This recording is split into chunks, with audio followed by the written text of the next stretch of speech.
GM, welcome to the Unstoppable Podcast. My name's Josh Gordon. I'm your host today. Man, I'm excited for this conversation. We're joined by Adam Levy, founder of Bello and host of Mint. It's a podcast all around the creator economy. So Adam, how you doing today? Dude, I'm feeling good. Thank you for having me on. I think this is my second debut on somebody else's podcast. So it's still very weird for me to be on the other side of the microphone. Nonetheless, I'm super excited to be here. Thank you for having me.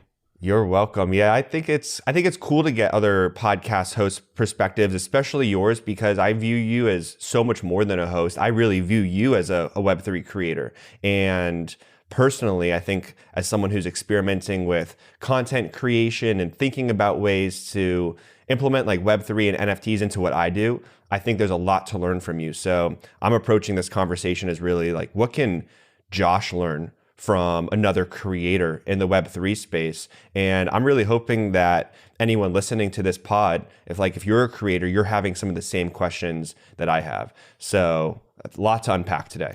Let's do it. I'm ready. Let's dive in. Okay, so to start off, just give everyone a little brief background of you and how you got into crypto and hosting Mint in the first place, and then eventually founding Bello. I know that's a big journey, but if you can give me the quick and dirty synopsis, that would help set the stage. Yeah. Okay. So I got into crypto 2017. What initially caught my attention was seeing Bitcoin at 20K. And I was like, how is something that's publicly accessible, like publicly traded, trading at such a high price? But what sort of kept me in the door was seeing what you could do beyond just day trading. So I came across a few companies that were helping musicians at the time, sort of like redistributing royalty payments. And I thought that was really cool because I'm a drummer. You can tell by the drum set behind me. And I was like, all right, there's more than just day trading. So I was like, that was enough. This was around the time where I kind of got into college as well. So I transferred to USC. Winter break came about. We had about 4 weeks off. And I just took that entire 4 weeks, just read the Bitcoin white paper and try to consume as much content as I could around the subject, only to later write in Facebook groups on campus. Like, if you want to learn about peer-to-peer payments on like a Saturday at 3 p.m., meet me in this room. I'm doing a whiteboard session and we're going to dive in. And surprisingly enough, 3 people came and did it again the following weekend. 5 people came. And yeah, around that time, also my friend had kicked off the crypto club on campus, but he was leaving, so I took it over. And yeah, we had about a community of 350 students or something like that. I mean, we would do white paper roundtables, we did recruiting events for Coinbase, we did a hackathon, we did all these types of things. And got my first internship around that time working for a VC fund called Draper Goren Holm. They're based in LA. And then even worked in Europe for a little bit with an IoT and blockchain startup in Vienna, and did all sorts of stuff. But I guess my most extensive sort of professional work in the space was working at the fund. When I came back from Europe, I joined Tim's fund full time. It was really cool because I was the only full-time employee over there between the 3 partners. And I did everything from running this weekly event called Blockchain and Booze, which kind of kicked off my podcasting start, to fundraising, to doing deal memos, to all sorts of stuff. So yeah, I mean, I guess I could also get into how Bello sort of came into the picture as well, or you would like me to stop there? You know what? Let's pause there and introduce Bello, I think, as we get closer to that section of the pod. But I think it's interesting how writing really was your writing in this club. I mean, you talk about getting the club to 350 members, and the big saying in crypto creator economy is your 1,000 true fans, and you started getting 300 people interested in just something you were talking about, and that experience probably translates to a lot of the things you're doing now as a content creator, I imagine. Yeah, very, very true. So the newsletter was a big piece of getting information out. So all the students were sort of subscribed to that newsletter, and I had a few friends that we were just managing the weekly sort of cadence of the organization.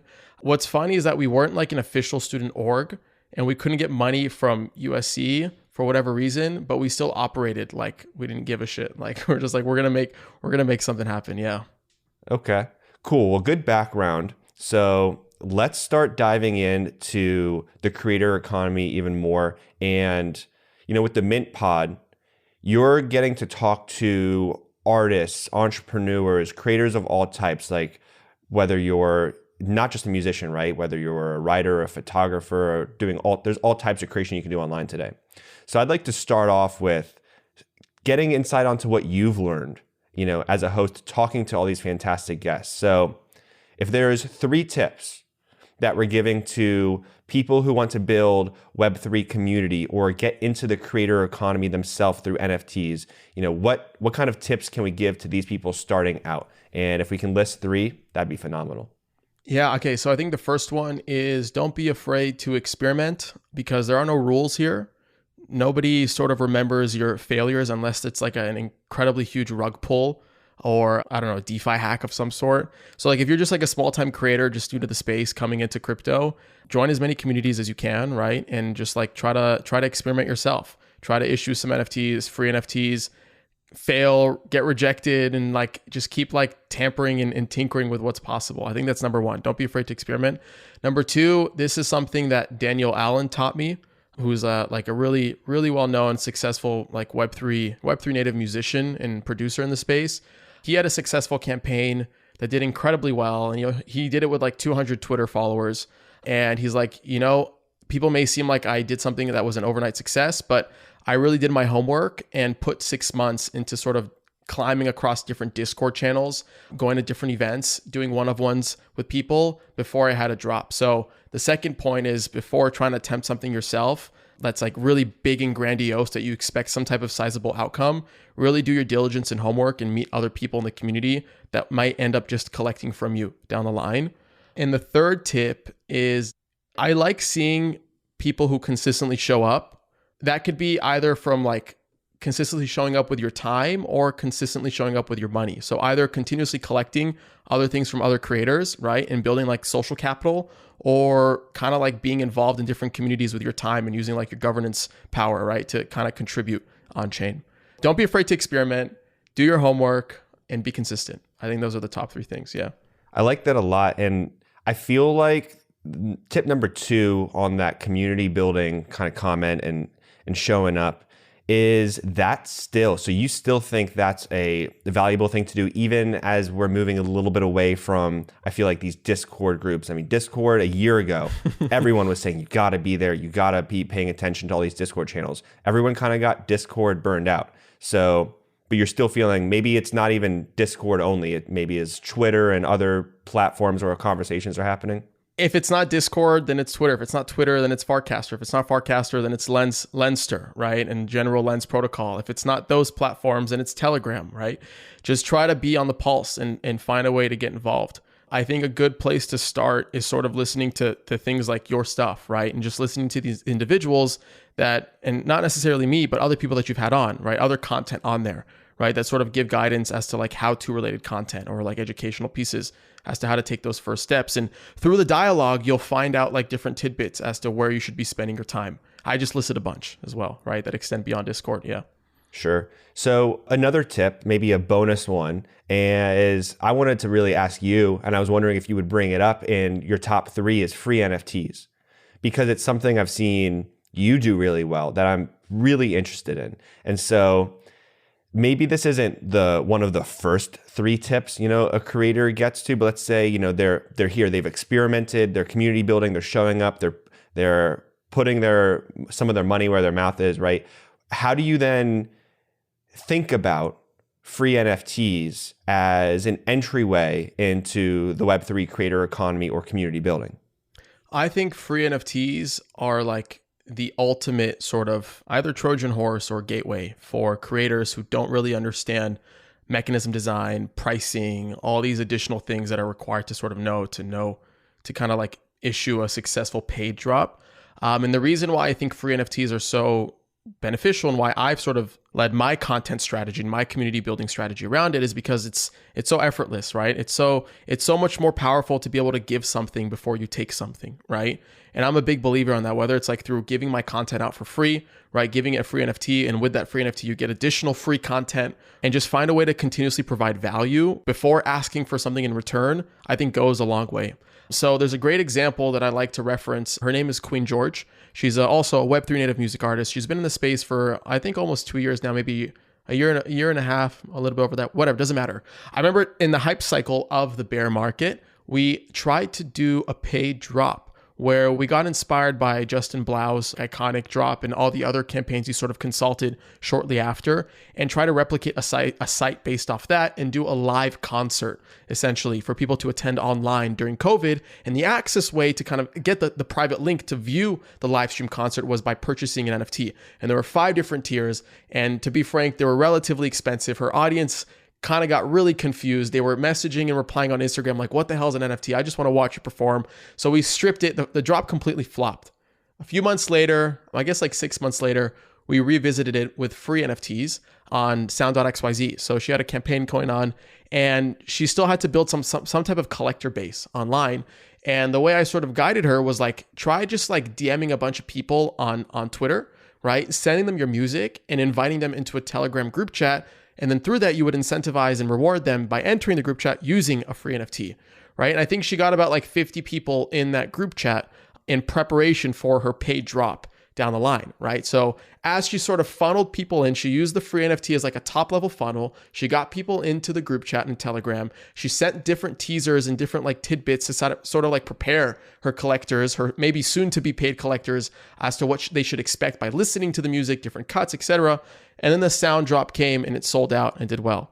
Now, candidly, it was 25 NFTs. I collected 2, but the other 2, right, were from people who kind of like came across through that funnel and have had experienced her and her energy across her sort of like diligence phase that I mentioned in tip number 2.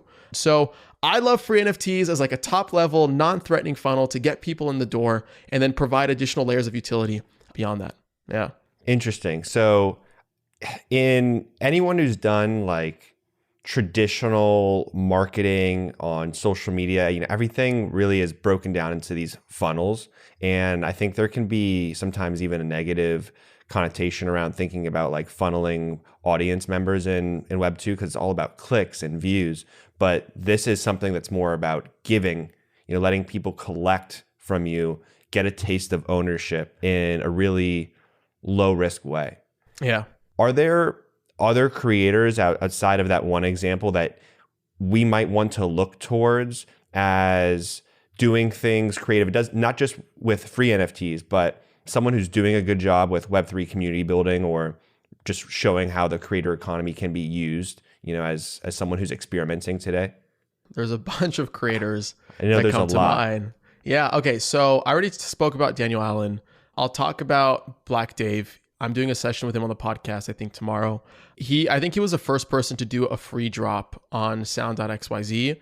And he just like consistently puts out like tweet threads and like mirror posts on his thoughts on the space. And that sort of cultivates like-mindedness across other people on the web who just so happen to also be collectors as well, right? So while it's not maybe necessarily like a Discord play because there's way more to community beyond just a token gated Discord, right? It's more of like a consistent content play and using NFTs as a way to capture value. So you're using Web2, tweets, blog posts, etc., to kind of like create virality and spread the word, right? And to kind of create messages, and using Web3 to capture value accordingly, either through free NFTs that then have secondary value and you kind of gain the royalties on that, or through, even paid NFTs where you kind of get like both primary and secondary value. Yeah. So that's Black Dave. Another one that I want to shout out is like, he's not like a traditional creator, but he's been really inspirational across my journey as a creator. So a friend, Cooper Turley, he doesn't mint stuff himself, but he's very much like a consultant or an advisor to many other projects and creators who end up doing exceptionally well in the space. So I guess you can say he's very like in front of the scenes, but also plays a really big role behind the scenes. Yeah, Cooper was my first podcast interview I ever did. So okay, cool. Shout out to Cooper. Yeah. There's also a Diana Chen. She's doing I'm blanking out, but she was like the first one. Yeah, Rehash podcast. She was the first one to sort of introduce, I guess, like a DAO type of concept around curation, right? And kind of like finding guests from like a community point of view. So I thought that was really cool. I bought into the Mirror campaign on that. There's so many people. We could dedicate an entire episode just to shouting out people. Yeah, honestly, that would be an interesting podcast episode, doing like just 10 creator spotlights. Also, got to give a shout out to Diana Chen on the pod because she really started the Unstoppable podcast and took it from 0 to 1 and did like the first 100 episodes. Yeah, I took over when Diana moved on to do some other Web3 stuff. So big shout out to Diana. I didn't know that. Okay, cool. Yeah. I also got to say, rewinding a little bit, just a couple minutes ago, you were something that stood out to me was you said use Web 2 for getting messaging out, some virality, and Web 3 for capturing value. And really great distinction between how to think through both. Because as a creator, we need both right now, right? It's not just one or the other. Absolutely. So the way I think about it is like Web3 has yet to perfect like wallet-to-wallet messaging, right? Or like content platforms that sort of maybe like more crypto native at the foundation. So I still use Substack, right? I write blogs on Mirror. That's maybe like the more Web3 type of formal content creation platform that I use. I also post on Farcaster and Lens, etc. Yeah, Web2 has done a really good job at sort of, creating like virality and distribution algorithms that allow creators to be creators in the first place. What they've sucked at is sort of helping them monetize without sort of being like, greedy with how much they take as well, right? Their take rate. So that's why I like to use that analogy where you use Web 2 to sort of build your audience, right? You use Web 2 native platforms because Discord is also like a Web 2 native platform. Now you can just like create bots that integrate more Web 3 kind of composability within the chat application. But yeah, I still need Substack and Buzzsprout and Spotify to get my audio sort of distributed and to build an audience, but I can use crypto, NFTs, DAO primitives as a way to capture that value and create interesting experiences accordingly. Love it. Okay, so let's take all that and now focus on you. And I want to dive more into, if you had just shouted out Adam as, a Web3 creator who's doing something good, like let's talk about why the things you're doing are working, maybe even not working if you have any insights on that. But I want to get to know your Web3 creator playbook that you're using for Mint. And you just touched on some of them. I mean, I heard Substack, Farcaster. I mean, you talked about Discord. When I was thinking through this, what I see from you is podcast leading into free NFTs, leading into newsletter, and also leading into limited edition NFTs that aren't free. So those are some of the things I'm seeing online. But yeah, you share with me your stack and like how it all works together. Yeah. Okay. I've never publicly talked about my stack in a whole kind of like comprehensive discussion.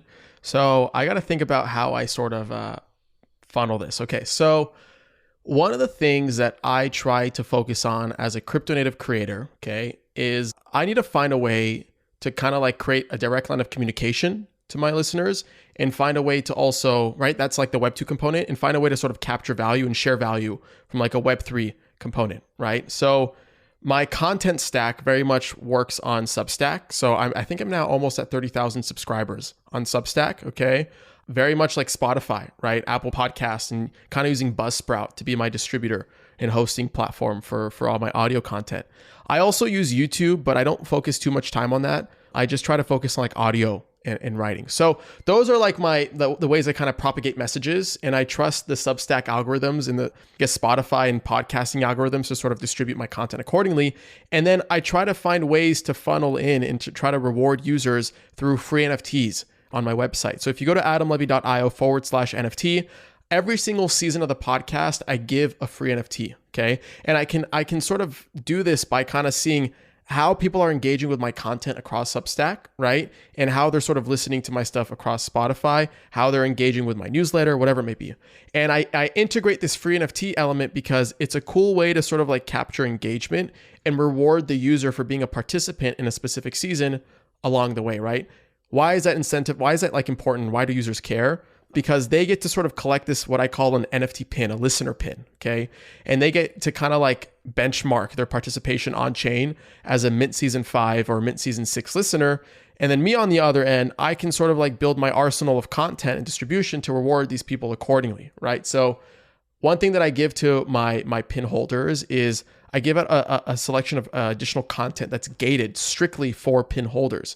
So one thing that I did for season 5, which was last season, I created an updated database of the top 400 music NFT collectors with their Twitter, their wallet address, and their net worth, essentially on the platforms that they collect on, because around that time I was also doing music NFT related content and I had a lot of creators listening and they wanted to learn how they can sort of spin up their first music NFT campaign. So I gave them a database of those who sort of collect music NFTs, right? And by the way, this is all public information, right? It's just like someone needs to be crazy enough to take the time to do it, okay? So another thing that I do is like more exclusive content. So I create like specific articles and blog posts, let's say on Mirror, and I gate them using Bonfire. Based off that, they can use their pin to access like something that I release is like the free NFT, or the, what was it called? The art of free NFTs. Basically breaking down like why free NFTs are like the Trojan horse and what you could do is essentially as a creator to benefit as well. I try to capture like email addresses as a creator, right? And also wallet addresses as a creator, because that allows me to create better content and better experiences for my listeners. Yeah. So I'm going to ask a question about the email addresses versus wallet in 1 second. But before that, coming back to the token gating, is there any metrics you're using or decisions on what you should be gating versus not gating? Or is that just, hey, this is a cool idea that I think really is valuable, like the database, and so that's what I'm going to gate, versus other things are open and free to anyone? Like, how do you decide what's gated and what's not? I decide what's gated and what's not based off what I think is going to have the most amount of value.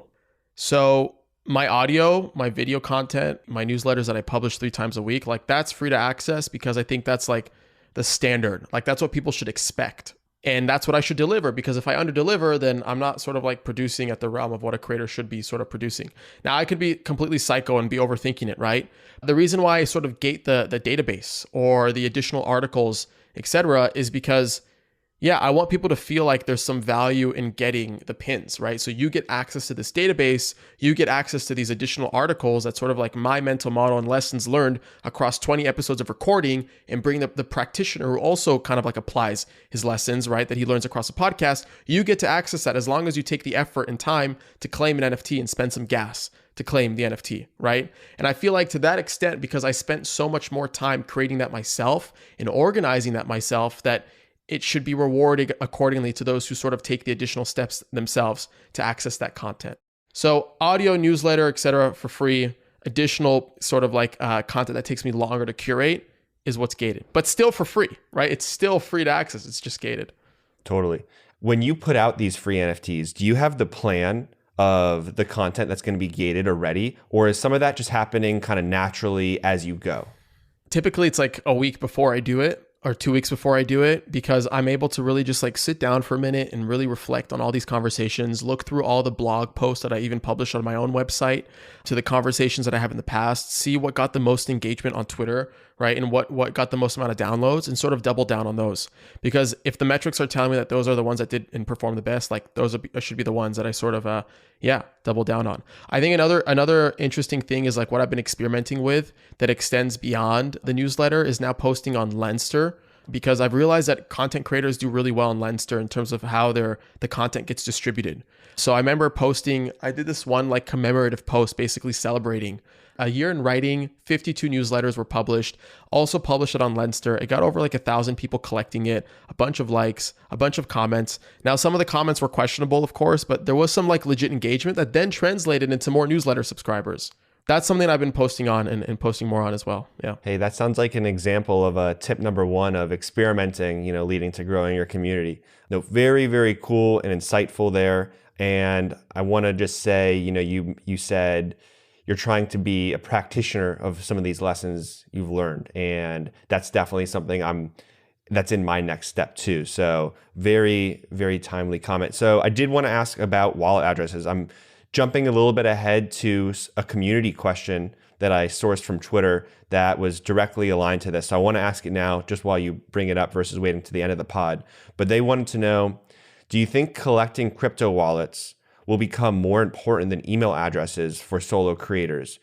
Why, how, and then, I added on top of that, what do you even do with the wallet addresses once you collect them? So right now, I mentioned earlier that like wallet-to-wallet messaging still sucks. Like people's attention is still on Web2 platforms. There has yet to be like a chat application that's purely wallet-to-wallet based. There's a bunch of projects that raise a shit ton of money around that to sort of execute on that idea and create the ultimate platform, but it's not there yet. A lot of the reasons is because it just takes a lot for the user to go to another platform on top of all the other like chat applications that we have: Facebook Messenger, Instagram DMs, Twitter DMs, Telegram, Discord, et cetera, et cetera. Like we're over bombarded. Now we're gonna have another chat application. I'm a big fan of it, but I think it has yet to be executed. So The reason why I collect email addresses is so that I can have, again, back to the Web2 analogy, like I have to build like distribution strategies as a way to communicate my messages, right? And Web2 has just perfected that. And the reason why I capture wallet addresses is so that I can provide additional value to those who kind of proved who's listening. Another reason why I capture wallet addresses is because there's also a lot of information in wallet addresses that allows me as a creator to be a smarter creator. One of the things that Web2 creators have done really well, like Mr. Beast, for example, he's very public about this. I think he talked about this on the Joe Rogan podcast, where he like over analyzes the performance of like a thumbnail. And if he doesn't see specific metrics around how things are performing, he kind of scrapes ideas and videos, even if they're already produced, right? So he uses like YouTube's data, YouTube's analytics to kind of become a better creator and a better informed creator so that he can create better content for his users. Similarly, in Web3, that element is still incredibly important, but we don't have that for creators, right? Right now, it's just like primary value, secondary value, total value locked, all these like financialized based metrics that sort of, which a creator may think kind of guides the community's health, but there's so much more that happens on chain than just like primary sale, secondary sale, price go up, price go down kind of thing, right? So I also try to use those addresses as a way to kind of like get an aggregate analysis as to who my listeners are, who are my collectors, and provide better content and better sponsors and better information for them. For example, okay, and this kind of ties into Bello, which we can talk about later, but Bello is essentially like an analytics tool. And I noticed through this analytics tool that I built, me and my co-founder built, is a lot of my collectors also collect on Zora Marketplace. And prior to knowing that, I never really knew that I should maybe be creating content with Zora, right? So I brought on to date, I think like 2 executives on the podcast, and those episodes are outperforming any other episode or any other interview that I've had in the past. And I was able to kind of curate that content by looking at what's happening on chain. There's a bunch more examples that pertain to sponsorships and selling NFTs, etc. But that's sort of like my mental model.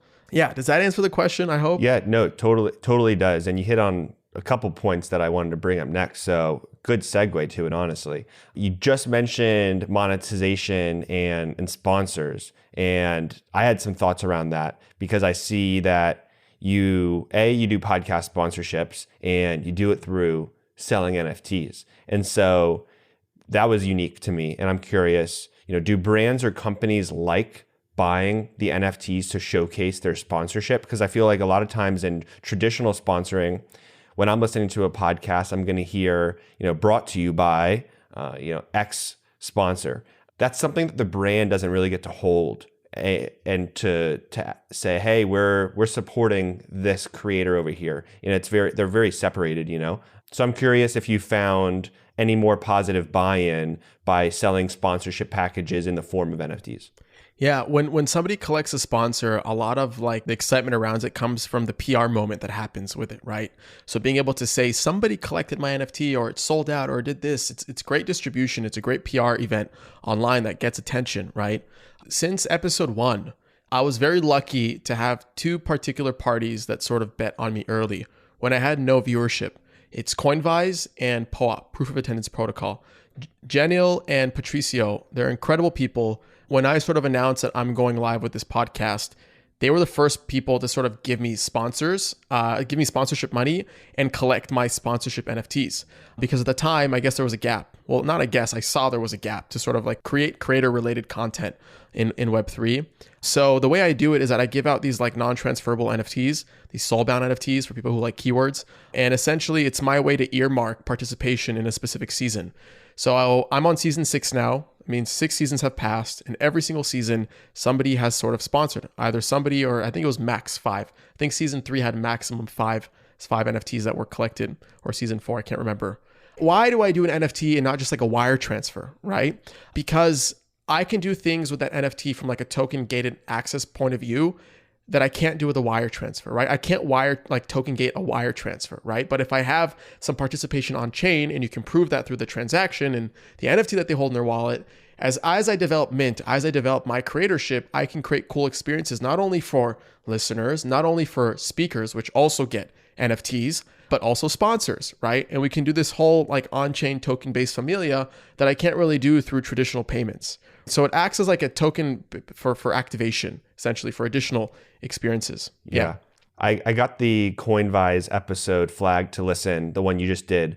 to listen to on my weekly rotation. Okay, so you just mentioned something I didn't realize. The speakers are getting NFTs as well. So how are you distributing those? So sponsors get different NFTs than speakers. Well, sponsors and listeners get the same type of like NFT. Speakers get a different NFT. Speakers get POAPs because it's just super easy to distribute. And many times they just like dox themselves online. So I can just kind of airdrop to them without their permission, right? Or without them knowing, without the hassle of having them claim it. And then, yeah, sponsors get more of like NFTs that they can mint on my site. Same thing with listeners. And I just try to do everything on chain, like try to do every element on chain. Now I'm introducing also like content on chain. So I'm starting to tokenize my episodes and sort of create like podcast NFTs that we can talk about later. Yeah, I mean, that was my next question is like, I see you selling podcast episodes as NFTs, and I'm curious what success and lessons learned you've gotten there. And even, just the decision of how do you turn which episodes into NFTs, or like the whole catalog versus a single one. But yeah, let's just start high level with lessons learned and success. Okay, so lessons learned for free NFTs, okay? Or free NFTs. I was really thinking podcast NFTs. Oh, podcast NFTs. Okay, so do you want to talk about the sponsorship ones, or do you want to talk about me tokenizing an episode? Or both? I mean, both. I think you did kind of break down the sponsorship, but if there's anything else that you didn't cover, then feel free. No, I think we covered it all for sponsorship. Okay. So then let's do the actual episodes. Okay, so podcast NFTs, tokenizing an audio file. Okay, the Web3 community is getting more familiar with collecting WAV files through music NFTs, right? For the longest time, I've always been like trying to think about like what are other ways podcasters can sort of monetize their content, because podcasters don't get treated the same way as music artists do on streaming platforms. Like Josh, you and I, we don't get paid per stream. Like we don't see that. To some extent, maybe like the top 5% podcasters or top 1% see that revenue, but there's a huge, like a long tail of creators that don't see that. Whereas music artists, regardless if they're like top 1% or top 99%, right? Like at some point over a certain amount of time, they'll get their revenue per stream if it's set up correctly through distribution channels, whatever it may be. But we don't see that. So NFTs can be poised as a new way to sort of capture that value by, I guess, incentivizing the user to collect something if they really enjoyed the episode. Like that's how I see it. It's another form of patronage. So there's no real royalties for me to attach to this podcast NFT because I don't get anything from Web2 streaming platforms. What I could do in the future, which I'm not too sure on like the legal landscape, is like sort of maybe do like an income sharing agreement with the sponsors who pay me, right? Which I don't want to promise any of that because it's very, very weird and very unclear. So I'm staying away from that. The whole takeaway is like, I try to experiment more with like tokenizing episodes, okay? And I don't tokenize every single episode. I figure out the ones that I think are going to be performing best or the ones who have performed best in the past. So the first one that I did was a 1 of 1. It was with Eric Reppel, head of data at Zora. And that goes back to me realizing through on-chain data, seeing that we have an overlap in our collectors and kind of seeing how that episode outperformed all the other episodes. So I was like, whatever, I'm going to make this my first podcast NFT. It was a 1 of 1. I priced it at 0. It was an open bid structure for 24 hours. And I think like 8 people bid, and Jacob, who's the co-founder of Zora, ended up claiming it for like 0.22 ETH. Okay. The second one that I did, I was like, all right, let's mess around with like additions. So the next one that I did was an episode with Blockchain Brett, which ended up being my most listened to episode for season 3. And a lot of people, when I posted that, they're like, wow, this is such an iconic episode. Like, this is super cool. This episode maybe buy my first music NFT. Like, those were what they were commenting. And that ended up being and translating into transactions, right? And collections. So I kind of saw that, wait, there's value in podcasting. Podcasting is just another art form. This is something that people would collect. And the price for that, by the way, if we're already just going on this, I got from Bello, right? So I was able to see kind of like what my collectors were purchasing right now at the different price points that they were purchasing at, and use that as a way to kind of price my NFTs because I didn't know what to price it at. So I was like, all right, I'm just going to go with that. And the last one was with Cooper's episode. He did like a debut on the Mint podcast, kind of like revealing his new $10 million fund. And we said that this is going to be the next episode we tokenized, and also did really well. There's no real like, I guess like magic to how I do it. I just kind of see like, what's the best content? What are people enjoying? And use that, because assuming that if it's performing well in Web 2, then it might perform well in Web 3. Yeah. Do you think that before monetizing, right? Given the condition of the market right now, it's a better idea to experiment with free before you go to monetizing work? Or, I mean, is that really case by case dependent and it's hard to even put like a rule of thumb on it? I think you can still monetize work. You just have to be like super self-aware as to how you can monetize. I still see people trying to do like multiple editions, like drop multiple editions at a really high price point, and you just can't do that right now. Like 0.05 is the new 0.1, right? Like 0.1 was like the premier price for like music NFTs in the bull market. Now it's like 0.05. And we're also seeing like 0.02, right? So you just have to be very like cognizant and self-aware. The NFTs that I sold for the podcast, it was like priced at like 0.02, 0.03, and for 25 to 33 editions, like super low. But it's enough to sort of build some type of like patronage model on chain and like some type of like paid collector base just to kind of like get things going, right? I still think people are collecting. Honestly, in my opinion, doesn't matter. Like, look what's happening on chain. Like, people are still buying NFTs, maybe at lower volumes, but yeah, money's still being spent. ETH is still being deployed. Yeah. So if the monetization is really, you broke that down really well, then what about your first NFT? I mean, firsts have been something that got a lot of hype during the bull run, like, X artist's first edition, or this was the first NFT ever. That was a narrative we had for a long time. So how should we be thinking about what your first NFT is, or is that placing too much importance on it and we should really just run to experiment as fast as we can? I think that's up to the creator because everybody has a different emotional attachment to their art. Some people take days, months, even years to even push something out. And some people are just like, I'm just going to produce a song and release it the next day and mint it as an NFT, right? It's really dependent on the creator.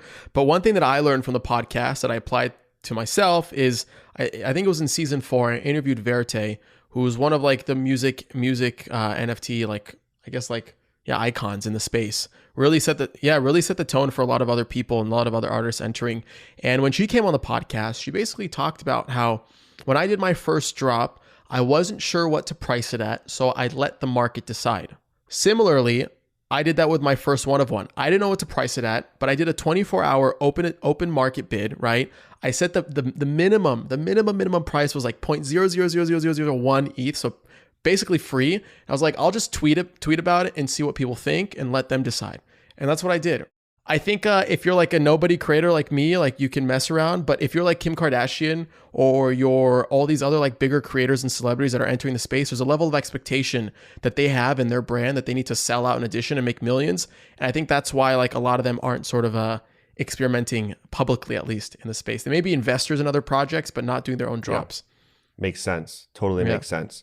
Last question I have for you on kind of the monetization and the minting before we do get into a little bit more Bello talk is, are there any platforms or minting mechanisms that you can throw out that would be really helpful? I mean, you've kind of mentioned some as we've talked through this, but really specifically, what's my minting stack as a creator who is not sure where to start? So back to the beginning of the conversation, we talked about experimentation, something that I've been experimenting more with, like full transparency. They're also a sponsor for season 6 of the podcast, but I think it's been such like a win-win type of collaboration that it's allowed me to grow my creatorship as well. So I've been posting on Lens protocol, specifically on Lenster and LensTube. I haven't seen too much engagement on LensTube, but seeing like a lot of like engagement on Lenster, which is like a Web3 native Twitter. And this goes back to me telling you like the content distribution, how things kind of get circulated is done really well. I don't know what goes into it, but I'm getting like great engagement.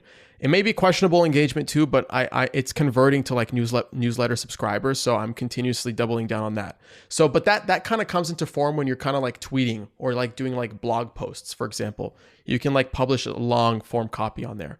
In terms of like minting, because you can also mint that piece, by the way, too. Like if I mint, like when you publish on Lent, you mint your piece, right? So people can collect it.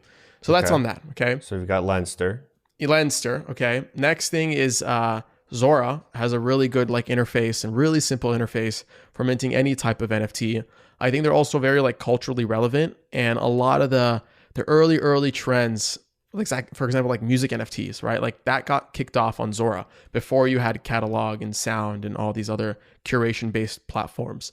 So Zora is really great. That's where I mint my podcast NFTs. What else? I think Mirror, like Although we have yet to see like writing NFTs really take off. I like it.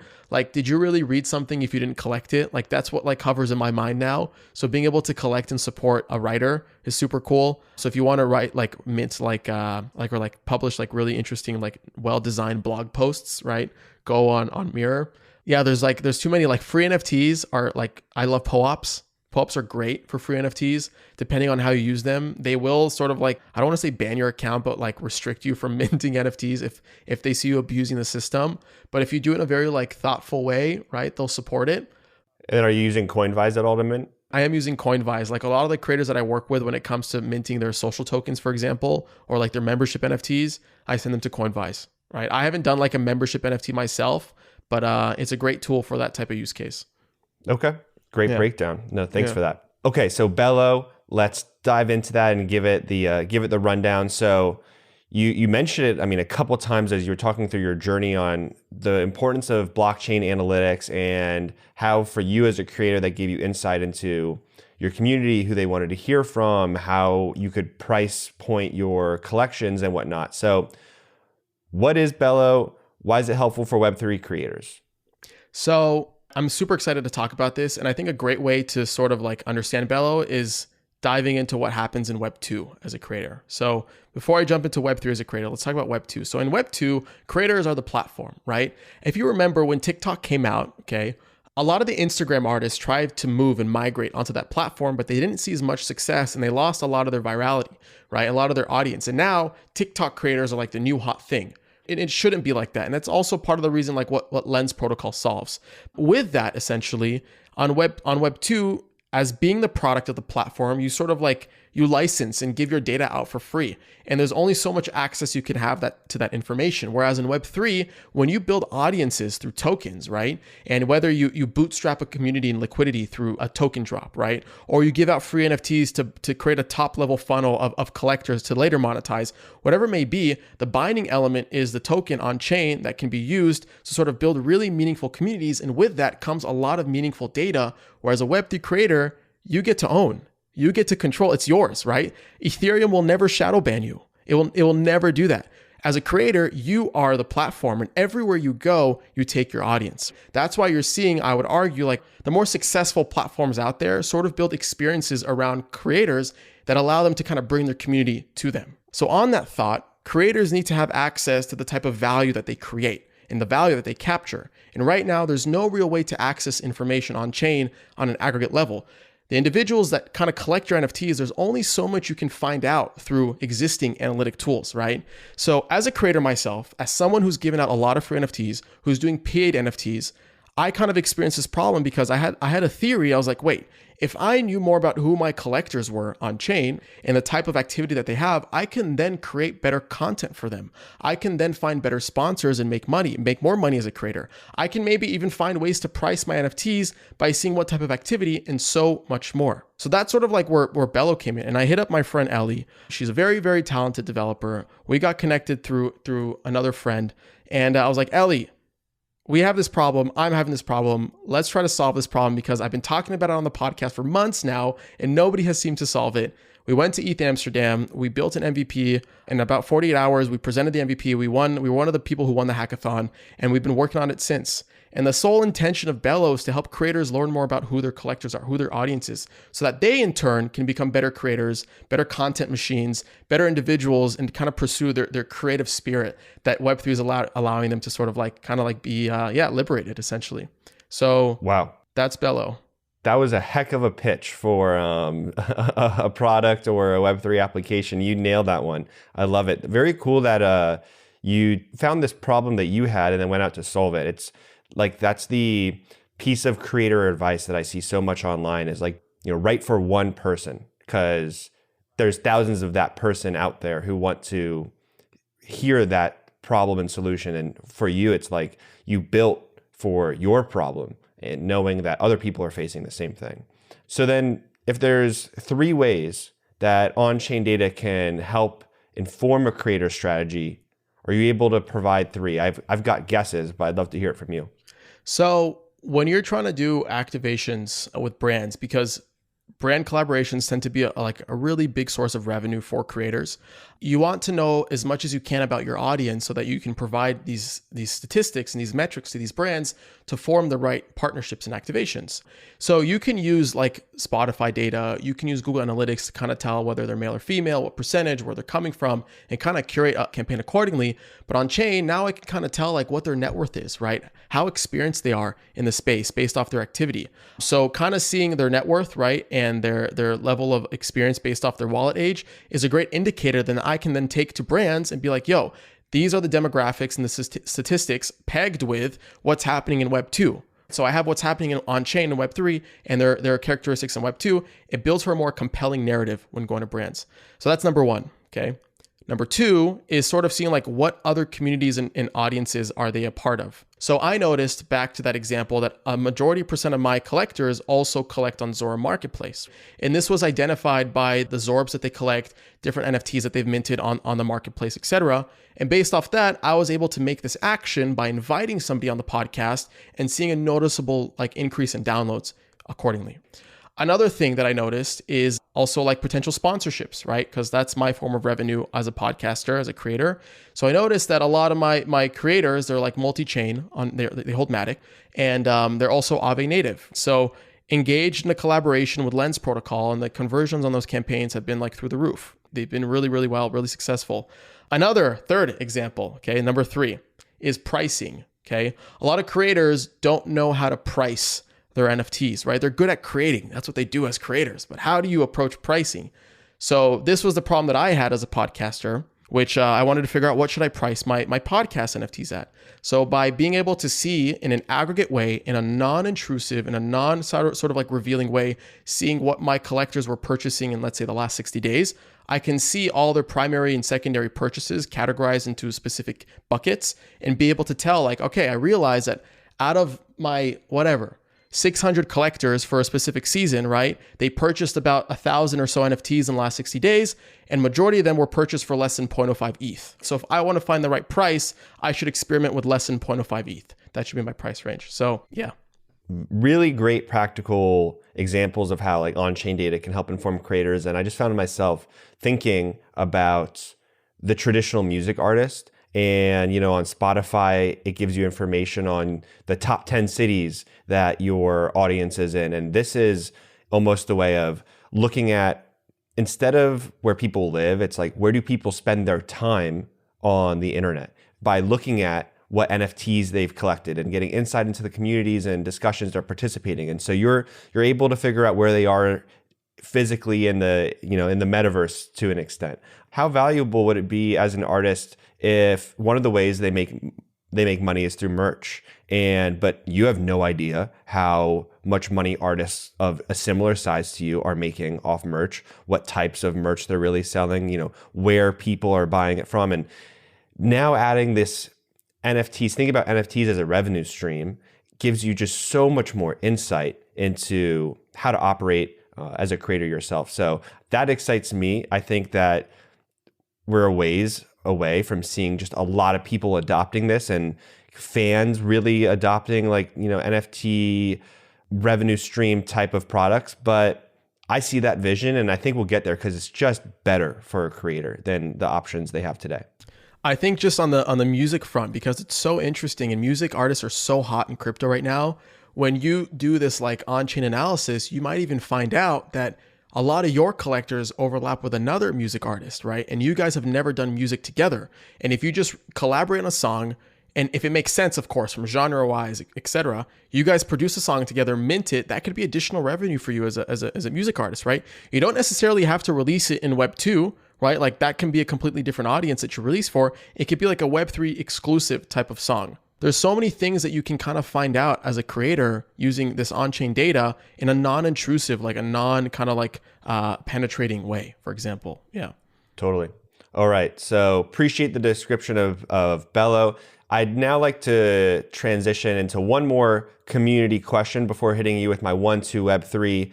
I did ask a community question earlier. My second one is from me. So this is a question from Josh as a creator to Adam. Now, I'm thinking about starting a Web3 newsletter myself, and I've got a lot of ideas, and maybe some of it we talk about off record. But what is the way for me? Like I put a subscribe link in my Twitter bio, and I really haven't promoted it too hard yet. It was just to kind of test an idea, and I got 100 subscribers, and so which is fantastic because considering I haven't put out any writing yet. But my question for you is like, what's the best way to get my first 1,000 true fans as a Web3 writer if I'm starting from scratch? Like I have a Web3 native audience on Twitter, but I'm trying to figure out how to take that next step. Is there one action that you think would be recommended to start getting to that, 1,000 true fans of real, community members who are interested in the work that I'm putting out? It just falls down into two words, okay? Free NFTs. I think that's what it comes down to, because the free NFT collectors are not going to all be your 1,000 true fans. They won't fall into that category, but you can continuously create like token gated initiatives around those free NFT collectors that then maybe inspires paid collectors through that, right? And I think if you spend like 6 months doing that, 4 months, 3 months, whatever, however much time you put online, I think you could see some like really cool and fun results. I think also with that, the more you talk about like your purpose with building that true, like that free NFT funnel, the more you'll attract like-minded people who appreciate that purpose, that why, and will want to just kind of like claim that free thing to show like they were there as a creator as a collector in your creative journey. For sure. Love it. Love the answer. I think that is advice that is not just applicable to me, but also other people who are trying to figure out what that first step is. So thanks for that. All right. 1, 2, Web3.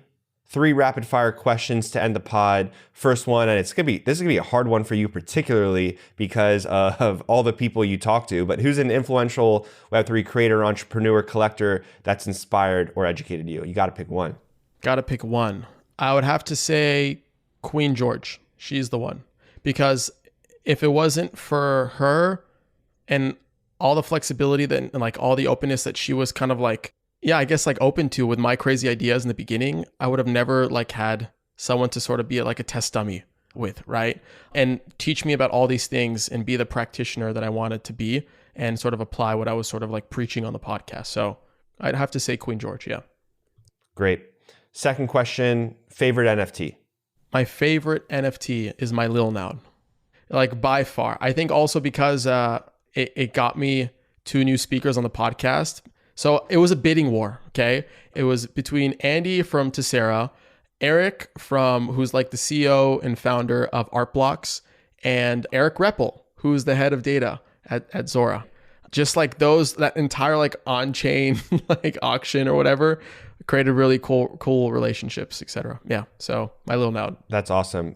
I was on Twitter the night that Lil Nouns went live, and saw it, and then I watched like Lil Noun 5, 6, 7 get minted, and I bid on, I don't remember the number, it was like number 10 or something like that, and got into a little bit of a bidding war, and I pushed my price because I really liked it. I didn't win it. I was second. I did not pick one up after that because I liked that one I saw so much. So I pop on Lil Nouns every now and then. I'm like, all right, Nice. let me see what's minting right now. GG, cool. Good game. All right, sick. All right, last question. In 5 years, what's the craziest thing you think we'll be doing in the metaverse? Or maybe I'll extend this to the creator economy that people just aren't thinking about yet. I think in 5 years, okay, something that people are going to be doing in Web3, shit, I don't know. I have no idea. Maybe even 2023, like something that's on the cusp, on the horizon. We're in 2022, right? Right, Josh? All right.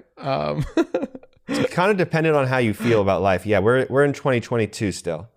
I think 5 years from now, okay, we may be falling trap more to like a dystopian world, and we're already seeing like instances of that. And I want to be an optimist when I say this, but I think the meme always wins to some extent. People kind of like preferring their online identity, right, versus their in-person identity we'll see that like consistently. We're seeing very small instances of that right now.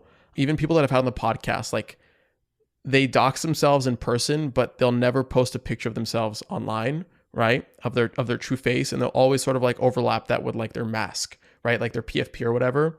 I think we're going to see a lot more of that. I also don't think that's like such like a type of answer that people may be expecting, because it's 5 years from now. Like what can we really know? But what's for sure is that crypto is going to be here to stay. More creators are going to be crypto native. They're going to be using social tokens, NFTs, DAO primitives as a way to build, monetize, and own their audience. And I'm going to be here for it.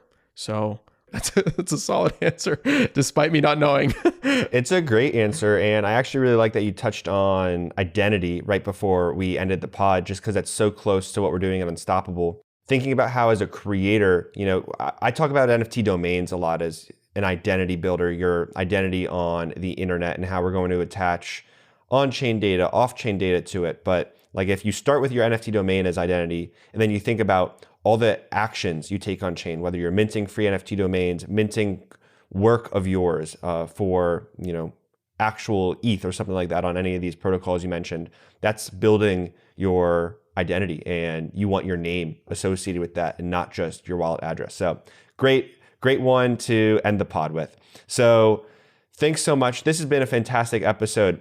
I learned a ton, and I'm going to be listening back and thinking about how I can apply some of these principles to what I want to do 100%. And I think I'm going to have to even commemorate that by scooping up one of your podcast NFTs too. Let's go. So can you let us know where we can connect with you after listening to the pod? Yeah, so if you go to adamlevy.io, you can find my website, and then there's a bunch of fun navigation stuff at the top, from the podcast to the blog to the newsletter, etc. I'm Levy Chain everywhere, on Twitter, Instagram. I think the newsletter is even like levychain.substack.com. One thing I would also say is like DM me. I want to hear about what you're working on, like the latest crowdfund you're trying to complete, any new creative ideas you're working on, and how crypto is sort of like playing a role in that. So my DMs are always open. It may be long to reply, but I'm there, I promise. But yeah, thank you for having me, Josh. This was great. I had a really good time. You taught me a lot too, and hope to do this again soon. Awesome.